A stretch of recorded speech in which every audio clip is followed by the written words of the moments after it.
This is Burn This Book, a podcast where we, Nicole and Eden, read a banned or challenged book twice a month and discuss its meaning, impact, and censorship to make it more accessible for all readers.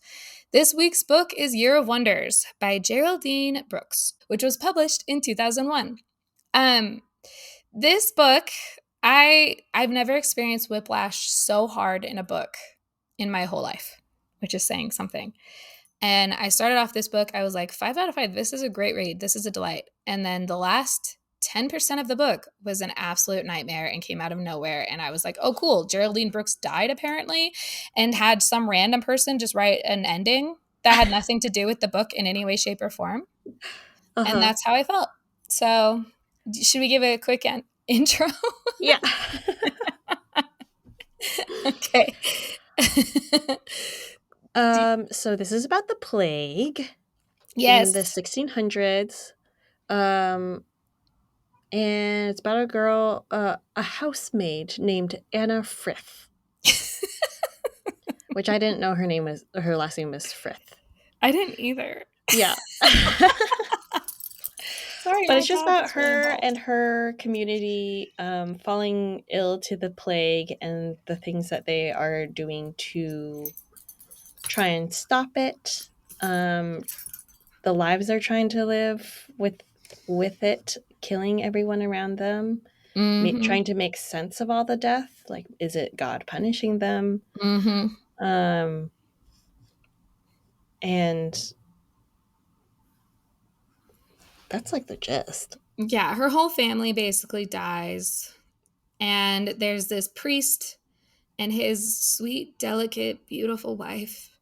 And they're kind of like the heroes of the book. And then the wife dies. And the priest and Anna have a little bit of a fling. Like, lots of spoilers here. And then it turns out that the priest is an absolutely horrific human being. And then we're in this medieval village, doing our thing. And then it ends and Anna just sails off into the distance and becomes like a part of a harem. It's the weirdest. That was how it ends.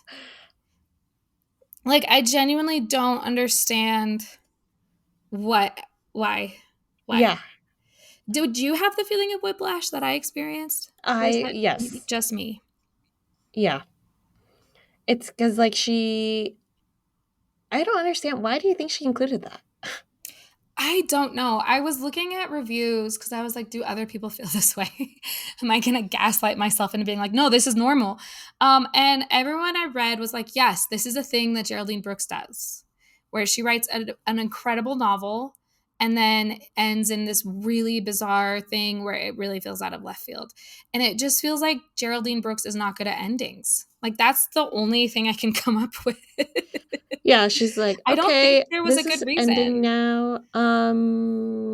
Harem time. Yeah, harem time. Instead of hammer time, harem time. It felt really lazy. It felt like she just didn't know how to end it. And so she was like, okay, we'll just remove the protagonist from the entire situation, all of the characters, so we don't actually have to get closure on anything or a better understanding or see how this person rebuilds. We're just going to remove them from this place of a lot of destruction and death and sexism and witchcraft. And yeah, that's how it felt to me. I don't know. Yeah. What did you like about it, though, Eden? You said you had no feelings about this book at all. I had no feelings, and I think it was probably the narrator of the book, actually. Oh, really? Just the audio book. It was just so... Anna was... a very prim and proper. Was talking to Rector, and she wanted to figure out how to save the midwives. Oh my gosh. We read the same book. Rector. I mean, obviously, but we listened to the same narrator. Did you listen to this too? I became obsessed with her voice. By the end, I was like, I want her to read. It was a perfect interpretation. Yeah. Like a little wilted flower. Yeah. I want her did to not read change everything. with any of the narration. No, it was just like nothing. One tone. Oh, I loved it. Shall we make love? Sorry, a little cockney there. But. No, that was exactly it though. Um, yeah, I loved all of that. I loved your interpretation. I loved the narrator. I want to find her. Yeah, she everything about the book was like so delicate and hardened. Uh-huh. And it just like it had those themes of like Anna is really educated, she can read, and everyone's like, "What? You can Mhm. read?" They do that kind of thing, which we love, and she's like smarter than everyone else. But she also has these like spiritual gifts, which we love to talk about too. So she's kind of got this witch thing going on, but Mhm. not quite a witch. We don't really like they don't dig enough into that. Mm-mm. The whole thing felt like it could have been better. Like, do you think it's like Yeah. a well, no, it's different than magical realism because magical realism, no one actually like no one condemns anyone for No. having these spiritual powers. No, I think because this So was, is this just lazy writing then, do you think? I think that she had such good ideas. I really think if the ending would it was different, then I would have interpreted the rest of the book differently. I would have probably found a lot more like meaning in her magicalness, Mhm. her witchcraft, and I probably would have found a lot more like meaning in her weird sexual moment with the rector and how that ended. Like there would have been more depth to it if the ending had actually addressed any of that. Mhm. Like because I do appreciate the idea of studying a society and saying, "Okay, how does the society react when a huge tragedy happens? Mhm. Do we blame the women who are self-serving or confident or moving forward in life and call them witches and blame them for like heresy and that God's mad? Yeah, do we go a religious direction about being punished, very Job esque? Or do we take like we all unite and it makes us stronger? Like she was able to get into all of those questions, and I did appreciate that. But the idea that there was absolutely no rebuilding of the community at the end that Anna could be part of and using her talents or something to do so kind of cheapened all of it to me. I agree. Yeah, it'd be like if Hester Prynne never gave that speech at the end of Scarlet the Letter. Scarlet Letter. Yeah, or if like, or yeah, if the priest guy never gave that speech before being wasn't he killed at the end of that book? I haven't did he Admit to die it. I don't. by suicide? Maybe he He died by like carved an suicide. A into his chest. Mm-hmm. But they were like big declarations and big like community things that became like core memories for these people in this weird little community that you can Mhm. imagine. And that's kind of how it ends. And it's great. Whereas this, there's nothing. It's just kind of, it literally felt like Geraldine Brooks just was like, I've got a deadline. I need to find an ending in the next 2 minutes. I wonder if Let's torture him. as we're talking about it, I wonder if it was like I'd be interested to read other Geraldine Brooks books to see how she does this in other books. Mm-hmm. But I wonder if in a way it is her saying the plague meant nothing. Like it was just death and destruction. And Oh, okay. Kind of like Mouse, where like yeah, the suffering didn't actually make anyone better. yeah, Yeah. It's just is. it just is. And then you just go to a harem. Okay, so then this is where I really have an issue with the harem thing. Is we were on such like a feminist thing with Anna and figuring out her magic and her standing on her own, her education, her devouring of like experience and turning it into wisdom. Like there's so much of that. And then she gets she ends up sleeping with the rector, and he ends up it turns out he's definitely an abuser. He's not a good dude. Um, he's a predator, and that kind of shuts that down. The harem felt really bizarre to me because we were in this on this path of like self-actualization of like that herself had worth and value on her own, and then it literally ends with her being in a harem. Kind of like that movie I hated, um, with our girl Emma Stone. What was that movie called? The Uh one where it's like Frankenstein.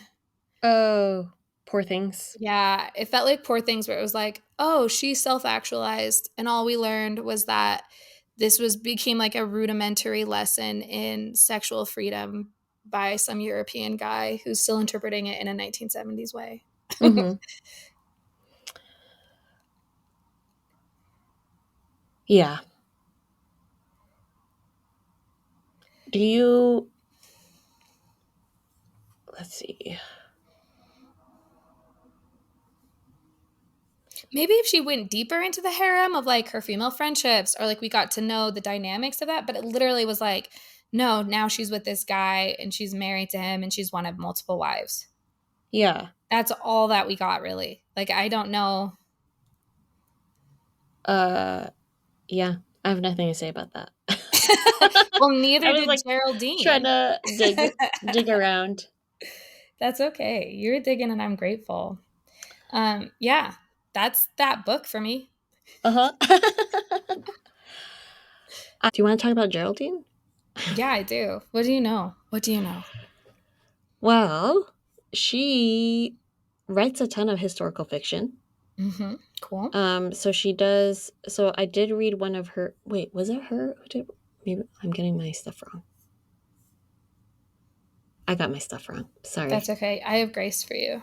Thank you. You're welcome. Who wrote Fever? The one about yellow fever? Are you talking about Love in the Time of Cholera?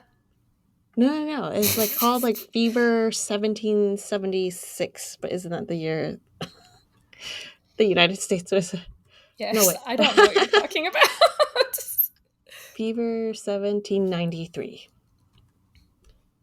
Oh, that Fever. was Laurie Halse Anderson. Never mind. Another author. We know her. We She know her. did. She did that. She did Speak. Speak. Yeah, so good. Right, right. So you don't know anything about Geraldine? Nope. I.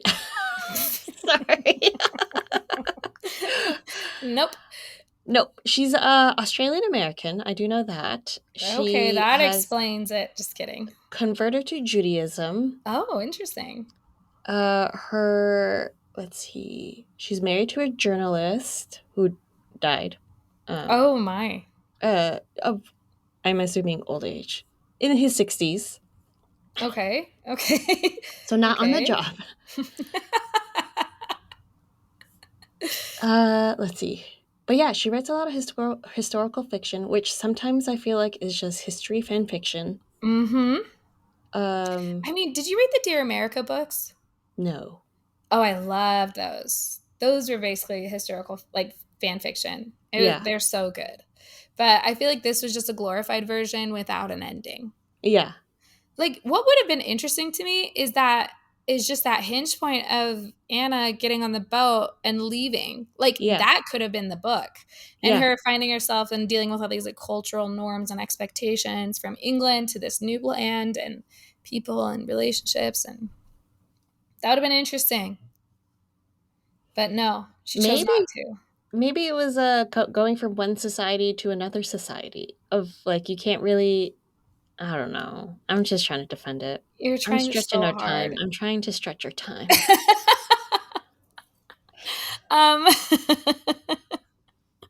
wait, so is Geraldine Brooks still alive? Yes, she is. Interesting. I don't know why I wouldn't have guessed that. Yeah, she is 69 years old. Birthday's coming up, 3 days. Oh, she's a Virgo. Yeah, that's right. Okay, that explains What does things. that tell us? It doesn't tell us anything. This was her first book though. Oh, really? Mhm. And maybe that's why it was yeah, it's hard to I mean, I can relate. It's hard to write conclusions. But maybe the editor should have been involved. Yeah. Like I hate to do that, but maybe so. Um I'm going to look this up. She won a Pulitzer Prize for her novel March, which was about the Which is Civil about War. yeah, because it's about Oh, the March family. the March family. Yeah. Now Interesting. that's just fan fiction. It is. It is. Um, Here's my thing. When it was released in 2001, people loved it. So they called it heartbreaking, and that Anna was a perfect character. And it was exceptionally well researched and deftly crafted. And I agree with that, except for the very end. Like, seriously, the very Definitely end just craft. Sorry. craft. You know, it was craft. Yeah. Um, I wish we had more to say. Oh, she had a baby with this rector guy. Did you know that? Do you remember that? Yeah. Was it one of the kids that she brought to the harem? Mm-hmm. Was Mm-hmm. Yeah, that was such a stupid book.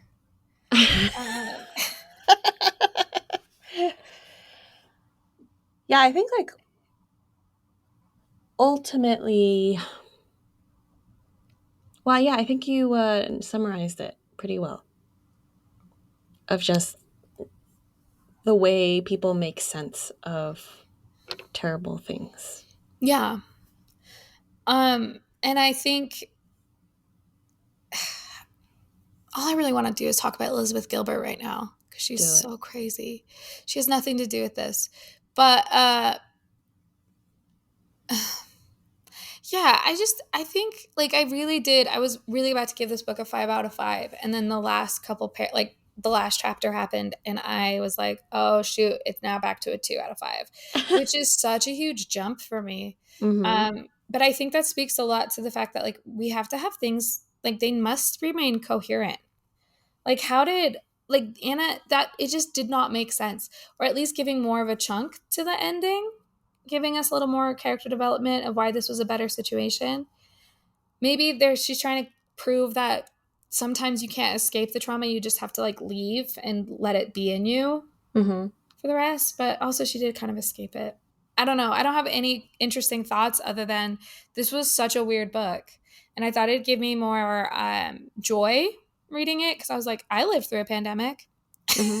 I get it. I was there during COVID, as we all were. Mm-hmm. But no, this did not feel at all interesting to that level. Yeah, I wonder if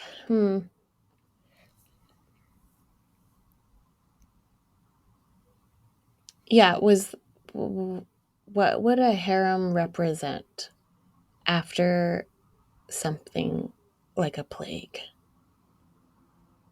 Is it really just the opposite of all the things repressed or shunned in a her last society? But I'm just that talking about. feels, I know, but that feels very poor things logic. Yeah. Because in all actuality, a harem is the essence of repression. Like, if we're going to Mm-hmm. get into that, like, you are property. Yeah. So, Maybe. Do you think it's it? yeah, I'm keep just trying, keep trying. No, I'm you're keep being the yeah, literal devil's advocate. yeah. Just kidding. She goes to a harem. Mm-hmm, mm-hmm, mm-hmm, mm-hmm. I love where your head's at already. Is this commentary from Geraldine Brooks of like, you know what, society was so bad back then that it was better to be property in a harem than a single woman who has magical powers?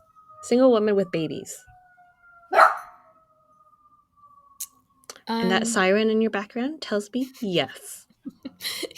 you got the answer. That's always what a siren means. It usually means the person who's speaking is correct. It's not a sign of danger or Uh-uh. something bad has happened.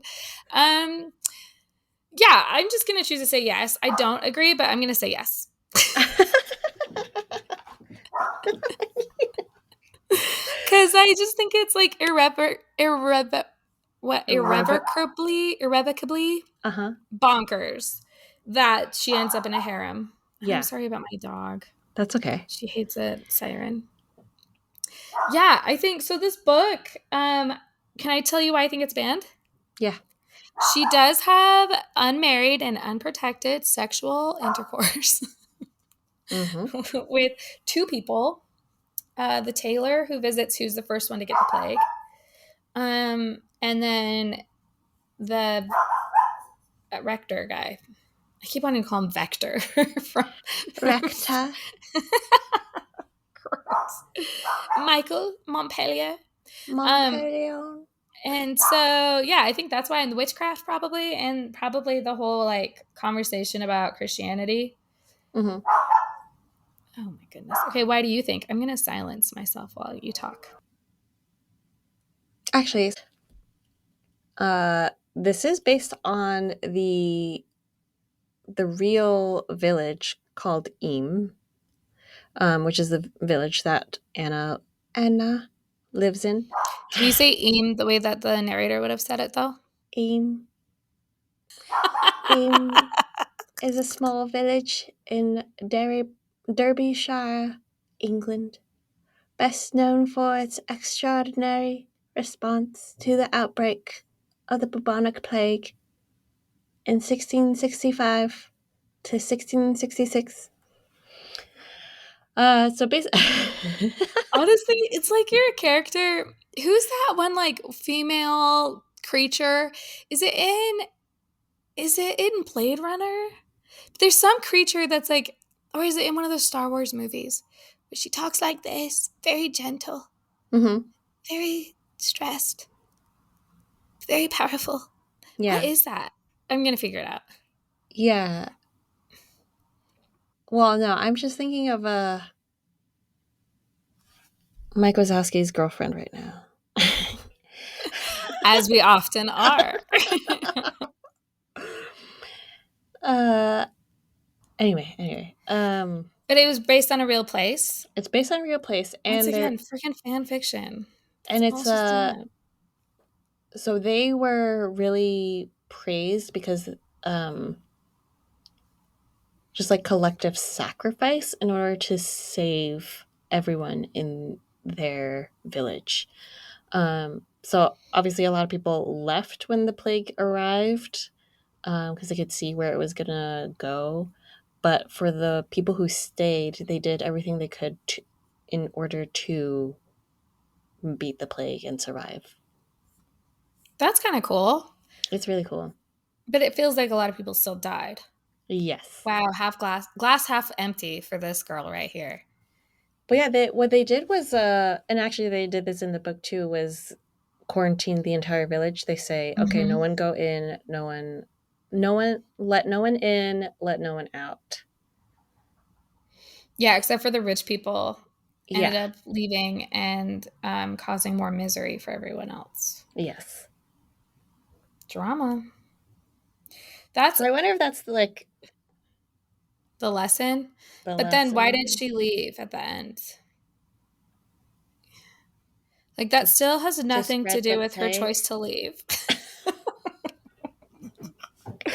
To continue the Anna spreading of the plague. decided to leave in order And to spread the plague. oh, I'm thinking of in Dune. If you listen to Dune, one of the really dry people um, talks like that in the book. You know what I'm talking about? Like they're Dry very because it's a dry because there's no water, right? So they're just yeah. kind of wrinkly. Uh That's the huh. wrinkly image I had. It's just such wrinkly. Hello, my name's Zendaya. Hello. No, not the Zendaya character. I live in the desert. Oh my gosh. It's very dry here. We only have spice. We are looking. Yeah, how much spice do you have? Can you tell me Skinny boy, spice? come here. Oh, I mean, our savior.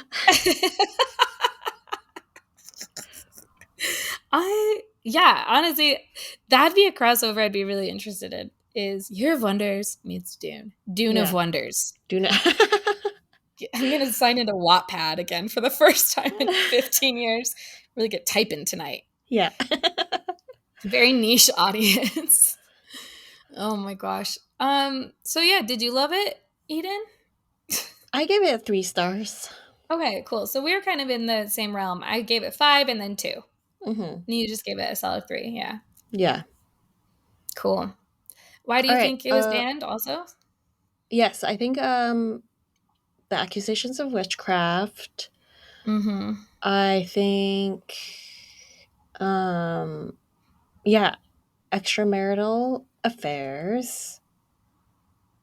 Because, yeah, was Rector's wife dead by then? Or Yeah, she was dead by then. So I don't think never? it was extramarital because neither of He them had cheated on the partners. memory of her. Right. Right, right. But definitely outside of marriage. Yep. Uh, and maybe harem stuff? I wish that harem stuff had to do with that, but I doubt it. I bet they Okay. didn't even get that far. Let's look it I up. think it's the critique on Christianity. Okay. Because of its depiction of themes including witchcraft, madness, and repressed sexuality. I think the choice of words there, repressed sexuality, is interesting. I don't understand that. I don't either. Like, what Wouldn't do it they just mean? be? Who are they talking about? That's my problem. Like, are they talking about the rector's wife? Because I think she had been raped Hmm. and he was still punishing her that she had been raped. Like, that her husband was punishing her, basically, that Yeah. she'd been raped by another man. But I don't think that they're banning, like, I doubt it's because of that. I don't know. Well, is it liberals that are banning it or is it conservatives? It doesn't get that specific. Oh, that's so frustrating. Uh, let's see. That's all it says. Challenge for themes of witchcraft, madness, and repressed sexuality. Okay. Madness is a funny one too. Well, the witches, they went mad. But it's three, it's like listed as three things like Yeah, I don't witchcraft, understand. I don't madness. understand. This That's book contains madness. that's why Recta. this kind of stuff is so hard because I genuinely do not know what they mean and I don't think that they know what they mean. I think people just use like the same titles for stuff, like the same words to describe very broad, like they use huge umbrellas to describe very specific things. Uh huh. And I don't understand it. Uh, That's on me. That's on me. okay. Would you say that you would call it madness the way she ended this book? Okay, if that's what they're referring to as the madness, then yes, yes. There was madness in the planning of this of the writing for sure. Okay, excellent. We got down to the bottom of it. We figured it out. We found it. Phew. Phew. Awesome. Well, thank you Awesome. all for listening. This was a hard episode to get content out of. So thank you for. If this is your Mhm. first episode, apologies. It's okay. We've got bigger issues in our world today. Yeah. So with that, we're signing off to join a harem, and we'll see you Yes. next time. Yes. Bye. Bye.